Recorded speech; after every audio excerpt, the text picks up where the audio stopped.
We will start working on a draft resolution to make sure that Rafah will not be invaded. Rafah should be protected. We should not create a horrific humanitarian situation or crimes in Rafah to push our people outside Rafah in the direction of Egypt. So we are not done. We will continue working.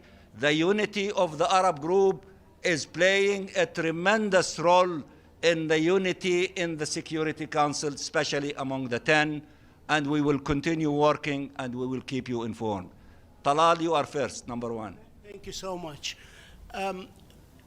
What's your comment on what the American ambassador, Linda Thomas-Greenfield, said, that any release, any ceasefire must be accompanied by the release of all, unconditional release of all hostages, knowing very well by many, and they argue, that if all hostages were released, there's nothing to stop Israel from going the whole way.